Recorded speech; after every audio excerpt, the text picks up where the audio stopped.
All right. Hello, everybody. I'm Brandon, and this is my presentation on economics behind spring break. So basically, what I'm going to do is literally just take all of these pictures and just kind of on all the ideas for analysis that we can include. I'm basically just going to use all these pictures tie into the ideas.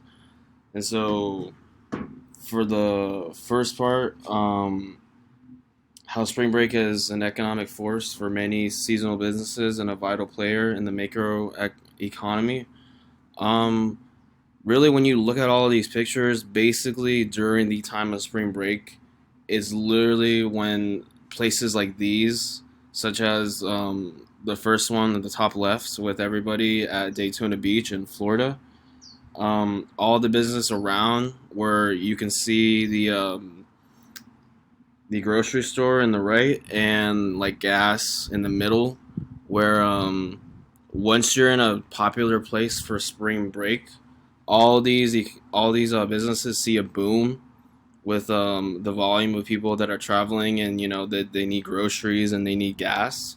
So it's that economic force of just bringing so many people and bringing in so much revenue and money for all these businesses during this time of year, because really after spring break is really like summer, and then it's like a down point for all these other businesses, really, or it's not as busy as it would be.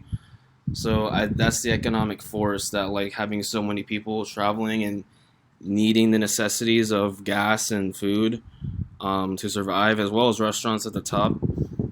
So that's where the economic force is.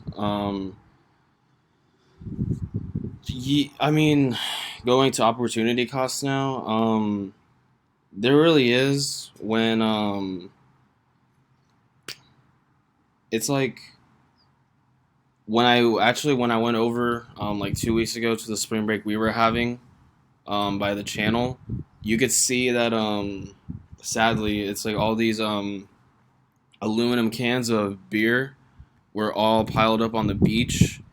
And so it's that opportunity cost of like when you have like a lot of people who are careless and don't really care about the environment as much, more than like not as much as they care about like having a good time and partying, which is all good and fun, but we got to be responsible at the same time.